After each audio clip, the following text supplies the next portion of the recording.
This is a City of Crestview podcast.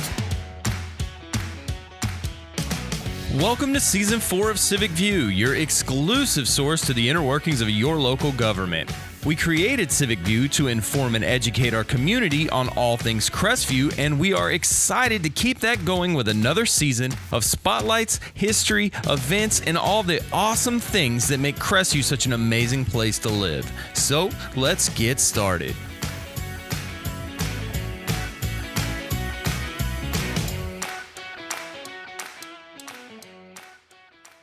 Hello, Crestview, and thank you for joining me for this episode of CivicView. I would say epic, awesome, amazing, and all those things, but I say those almost every episode, and this one's going to be a really great one, too. I actually have a guest on that is a little different from what I have oftentimes. We won't be talking government necessarily. We won't be talking nonprofits, which is something that I do pretty often, but we are going to be talking about a service that'll still be affecting our citizens, and I think it's pretty neat, pretty cool idea, and I'm pretty excited about it, but I'm kind of a nerd, so that's part of why that is the case. But what is Chance talking about? It's a good question. I don't know half the time. No, what I'm talking about is my guest, Jody Craft, who is the president of LiveOak Fiber. Is that correct? Yes, sir. Thanks for having me. No problem. I want to say thanks for being here. I know that it was, I always say this, people are like, Chance always says this, but I imagine you're very busy. A little bit these days. Yeah, right? Yeah, your phone's, what he's not saying is his phone's went off like 3 times in the 15 minutes he's been here, and I'm busy, and my phone's only went off once.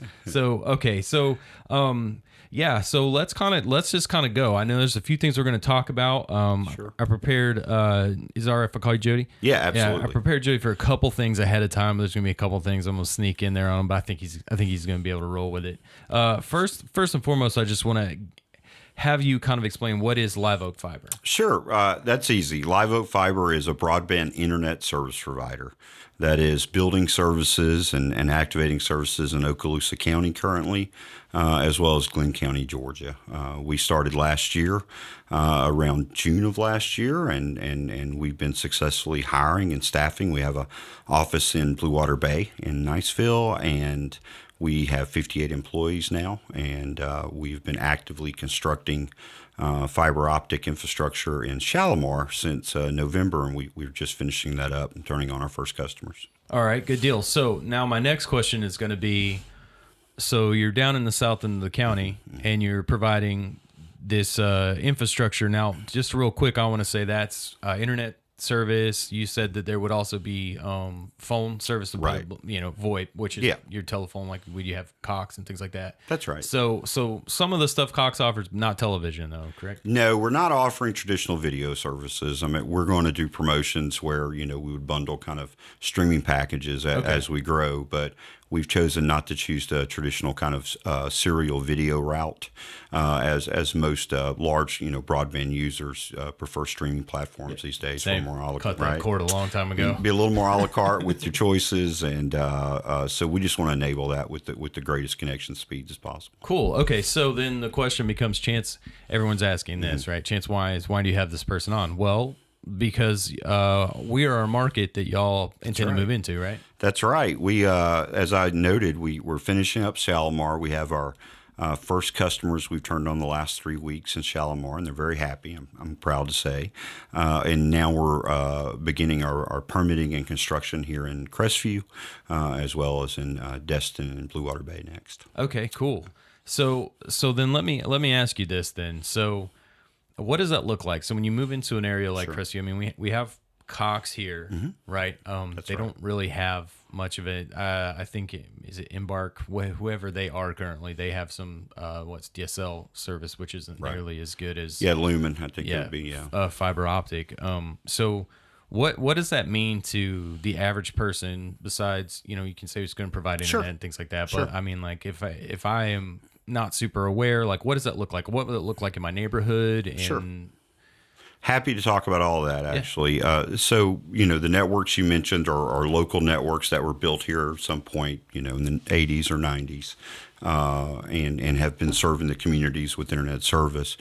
Ours will be a new network that's built all underground. So we do directional drilling, kind of like you do for an oil well, but we do it very shallow to place our fiber optic cable under the ground. So you'll see small boring crews, 2 or 3 people on the side of the road with a boring machine, boring fiber optic cable under the streets. And then in your neighborhood, we do the same thing. We bore. We don't open trench, so we're not tearing up people's yards. Okay. But we use the utility right-of-way that's in front of everyone's home where their gas and electrical services are currently ran. Water and stuff. Water, all that, sewage. We dig in that space and put in conduit with fiber optic cable. And there's a fiber optic cable in our infrastructure that goes to every home and every business. That's what makes the fiber optic service quite different than the ones currently available. Right. And I want to say this, because it's underground, typically it's much more, has a much better life. Right. This is like just in general, Yes. and it's a lot safer from storms. It's That's a lot right. safer from the impact of a hurricane. That's right. Because when I was saying storms, I just meant thunderstorms. Right. Because they're pretty rough here. Yeah. But exactly. so there's more possibility of a lack of more of a possibility of not having an interruption of service. Right. That's correct. That's why we do that. We do it, and we usually bury 3 to 4 feet deep, so it has to be quite a bit of a storm to affect the cable. So now, and so I will ask this. I mean, we're dealing in Crestview. There are some places that are in low-lying areas Right. where it's kind of wet. I mean, does that matter? No, thank God the cable's waterproof. It has a coating, and then we put a conduit in as well. And then, we use civil engineering firms, obviously, to engineer our plant. So, we wouldn't impact water tables or anything like that. We're always aware of environmental factors before permits are issued and approved. So. Okay. So I'm just gonna keep grilling you. Yeah, no, this is fun.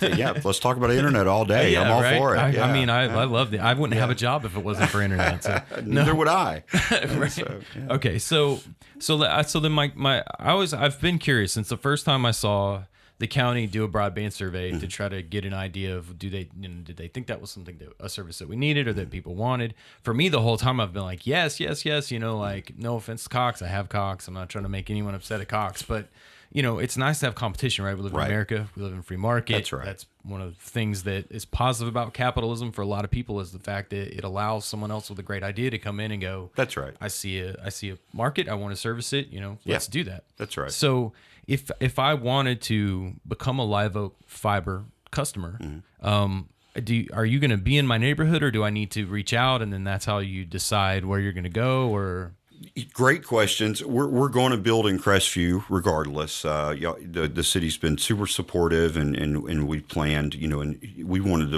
we always wanted to serve the north side of the county first, to be honest. Okay. Where everyone lived, our hearts with rural broadband. It's not necessarily with tourism, and so we wanted to build up this way, so yeah, we're building either way. But to help our priorities in the market, if you would go to liveoakfiber.com and just enter your address, they will tell you, we'll let you know when we're 90 days from offering you service. You don't have to commit to anything. You don't have to submit a credit card or anything. Just submit your address and your contact details, and we'll email you as the date approaches. And then once the date's approaching or we're constructing in your neighborhood, you'll actually be able to order the service at that time. And our service is no contracts for residential, and we want to do a great job. If we don't do a great job, then please, we'd like you to go use someone else if you're not satisfied. So we leave it easy. Cool. And so I'll get back to this. I want to ask a couple questions about you and that stuff before we get back to it. So if you're listening, hang tight. I'm going to make you wait a little while to find out how much it's going to cost, because it's worth the wait. So stick around. I'm going to use that as a tool there a little bit. No.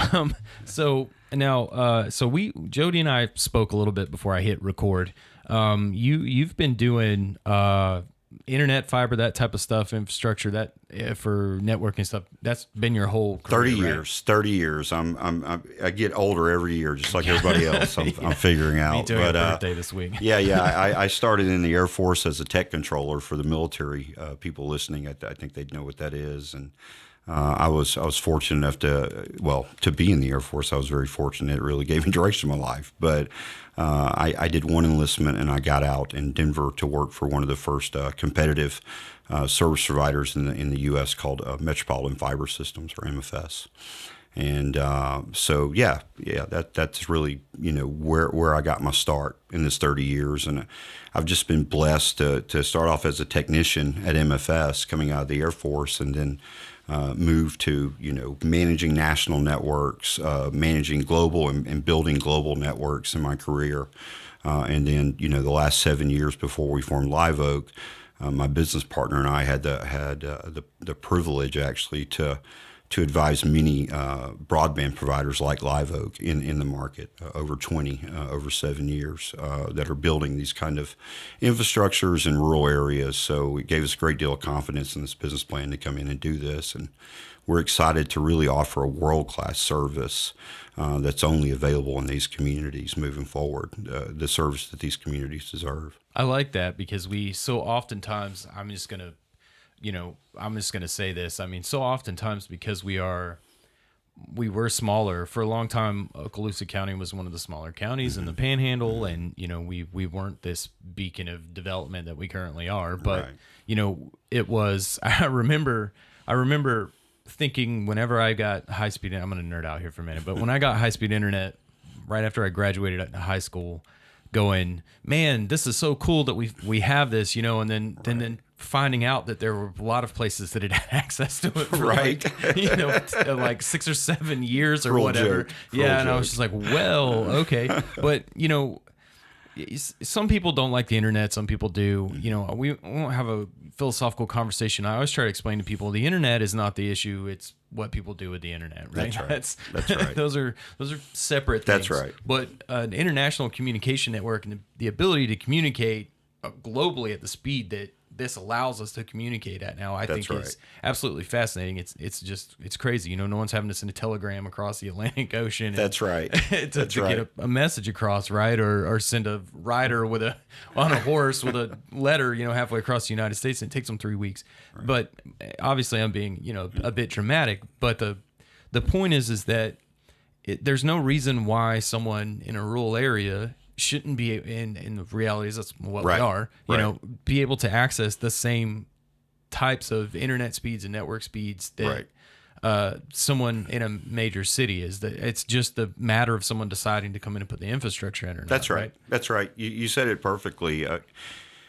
Our business plan, is not built on, grant funds or anything like that. We're really making our investments in areas that can pay for real digital infrastructure.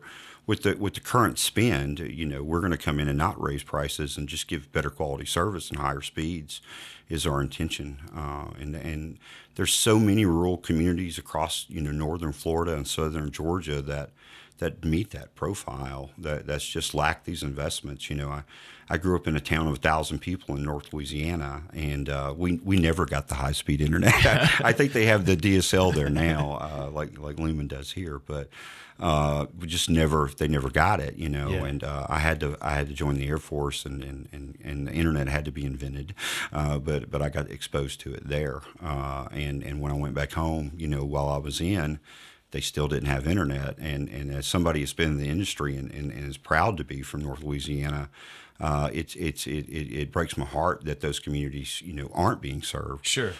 So we found in Okaloosa County what we felt like could be a model for really what's viewed as not a tier 1 city or tier 1 county where digital infrastructure can be paid for by its citizens with the current spend level at a world-class level. Right. Yeah. And that's why we're here. No, I mean, from the lead that I've buried and what we're still not going to share yet, but is what you told me pricing wise and things like that. It's very exciting to me in comparison to what's available currently. Right. Now, some of that matters to me because I do digital content creation for a living, right? And so when I'm at work, we have a managed network, and my upload speed is amazing. But then when I go home, if I'm finishing a project at home that I started here and I'm trying to upload from home, I don't have a very good upload speed because that's not the priority that I necessarily get from my internet service provider. Business connection. Right. My download speed is, but not my upload speed. That's right. And so I mean, there's people listening going, what is Chance even talking about? But communication comes in two directions, right? That's so right. When you're using the internet, you've got communication coming into you, which is what you're downloading. Right. And you've got communication going out from you, which is what you're uploading. That's correct. But we've come to a point where outside of probably just streaming a digital video media service or music or something like that, upload is essential now to participating in internet. It is. I think the pandemic really brought this out, right? People started using Zoom to see their family and anything that's a two-way communication medium. And that's everything from FaceTime to web conferencing like Zoom and Teams. Everywhere that you're presenting content to someone on the far side, you need upload capabilities. And, the more traditional technologies that exist in the market today, like cable, which is hybrid fiber coax, and DSL, they are asynchronous. They have a large download speed, but a rather tight upload speed. Where you might see an offering for a gig download, you would only see 35 megabit upload, which is great if you're streaming video. Don't get me wrong. It is. But if you are trying to do remote learning or a telehealth appointment, these things that are real digital infrastructure pieces, not just surfing the web, utilizing the internet itself. It's mostly two-way communication, and you need the higher upload speeds these days. Yeah, I was that you got right to where I was trying to go, so it was perfect. The pandemic did make people understand that there is a whole world that you can do. Some of it's the work from home, some of it's telehealth, some of it is, and the thing about that is you have a conversation with me. First thing I'm gonna tell you, support local. I'm always going to say that. Absolutely.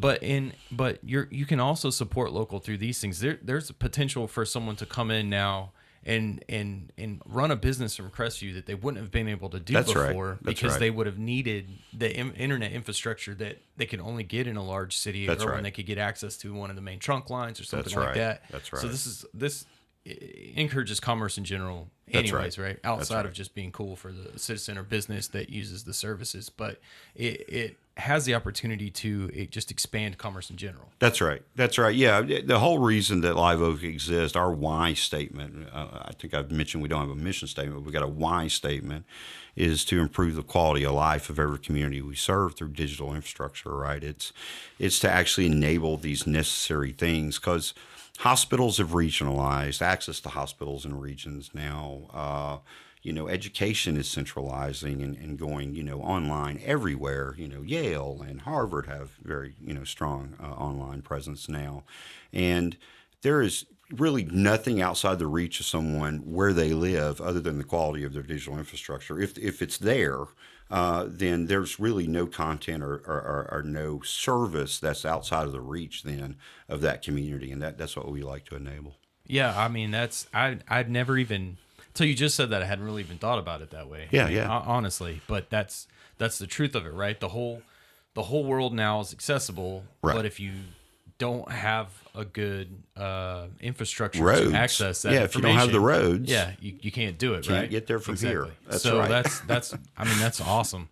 So I do want to say, I want to ask, we talked a little bit about it, and you talked about that. So you had 7 years where you were helping consult these other companies doing what you all are doing, what LiveOak is doing now here.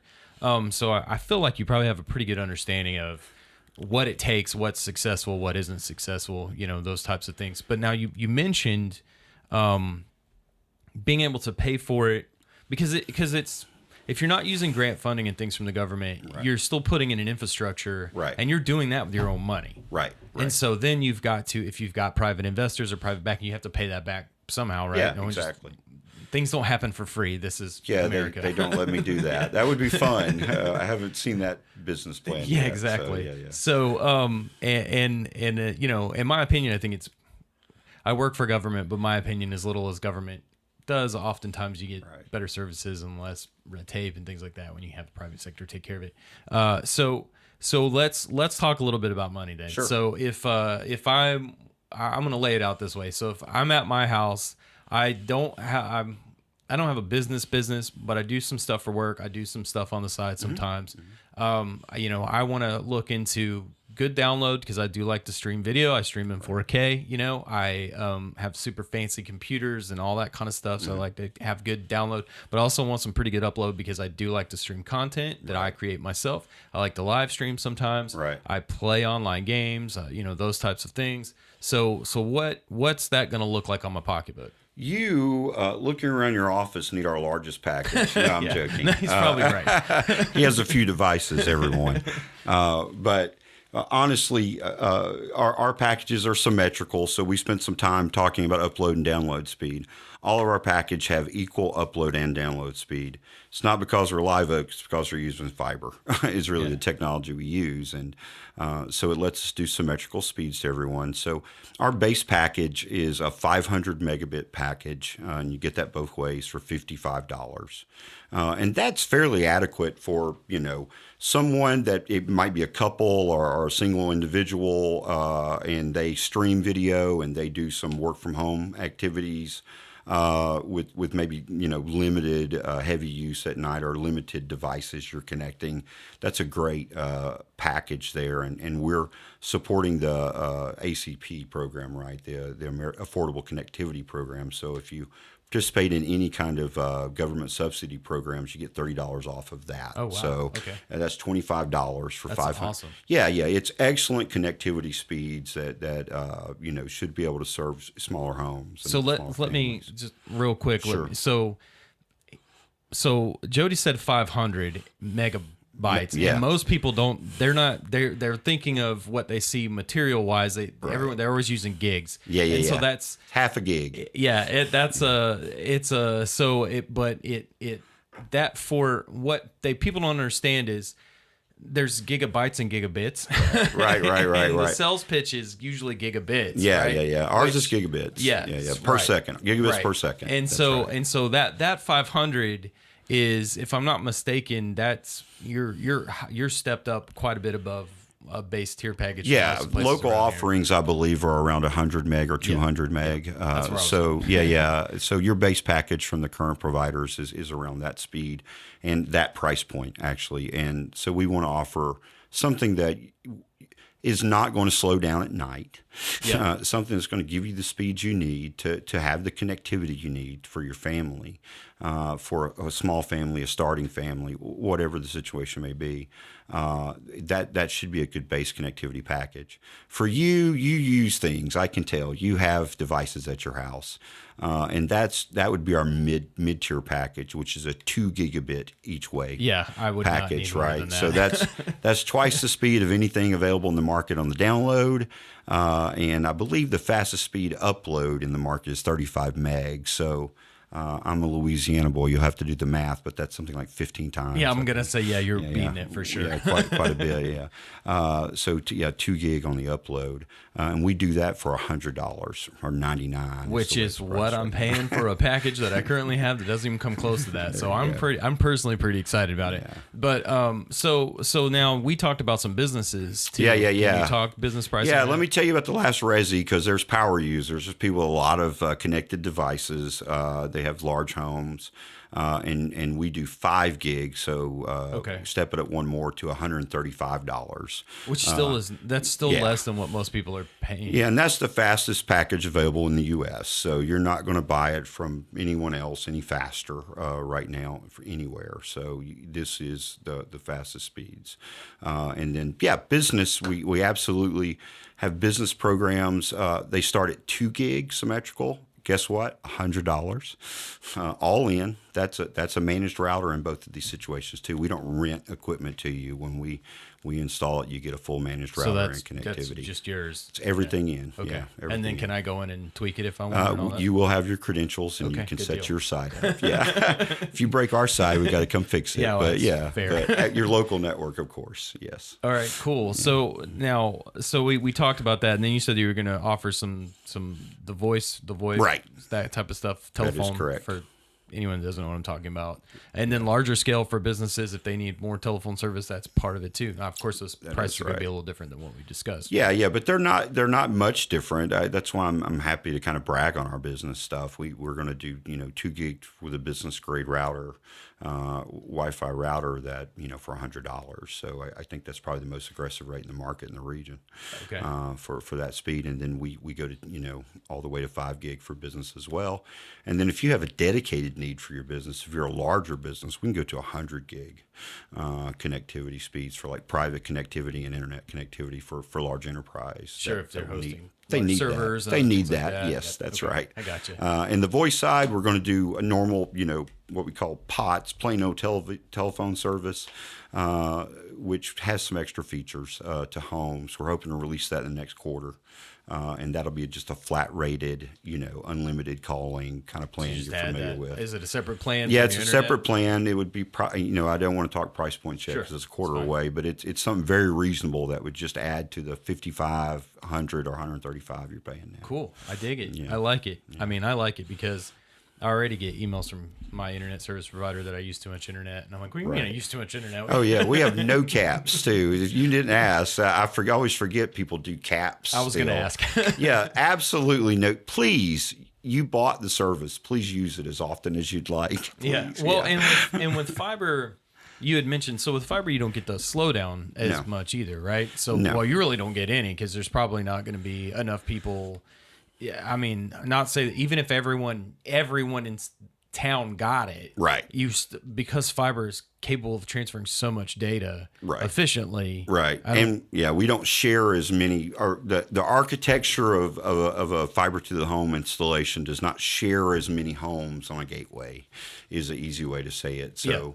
If it's cable, it might be 200, 300 homes that share a piece of equipment, and we don't have that in our architecture. So everybody kind of gets their dedicated connection to the internet almost. There is some sharing, but not near as much. I like it. You got me pretty excited about some new I internet. am too. So. I'm going to go use it like when I leave here right now. Man, I got to get me some of that fast internet. Okay, so we're just about out of time. So I do want to say, is there anything that we didn't discuss that you wanted to mention? We're a Southeast company. I think it's big that we say that. We branded ourselves LiveOak because we know everybody we're going to offer service to and support should know what a LiveOak is. Yeah. And, we want to be as part of the landscape as these LiveOak trees through this region. And we're building something to last. It's something that we're not going to probably need to touch for 20 or 30 years. And these communities really get to benefit for it. We hire local. We are a local company. Like I said, our biggest office is in Niceville, and we have a small office in Glenn County, Georgia. And we'll continue to hire and bring talent to the region, or if the talent's in the region, put them in these offices, put them to work.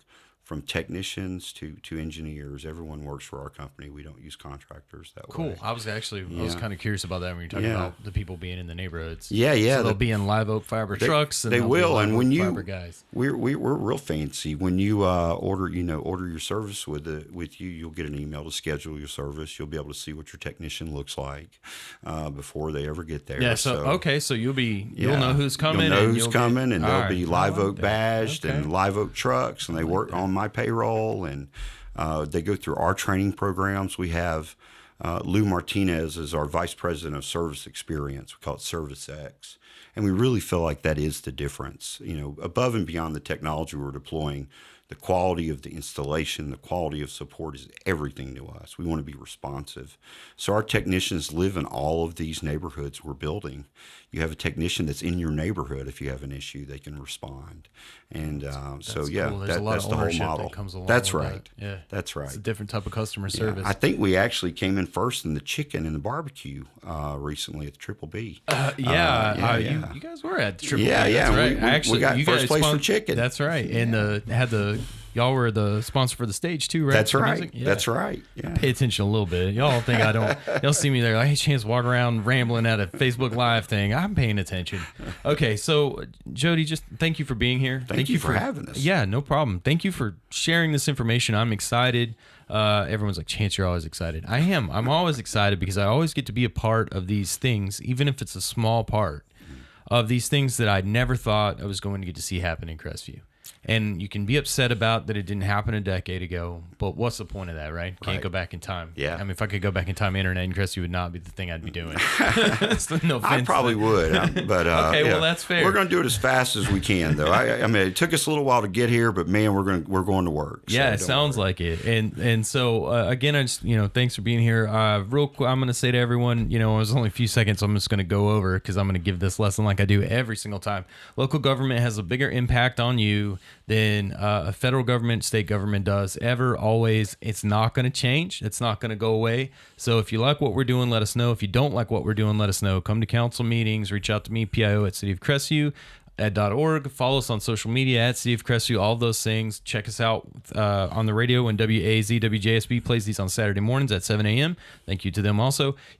Be connected with what's going on with your government, because when you're sitting there and you're wondering what's happening and you're upset or you're mad about it, you can only be mad at yourself if you don't know. If you're not finding out. If you're not using that awesome internet speed to find out what's going on and staying connected with everything. So with that, I'm going to say just thank you again to LiveOak Fiber. Jody, thank you. And thank you, Crestview.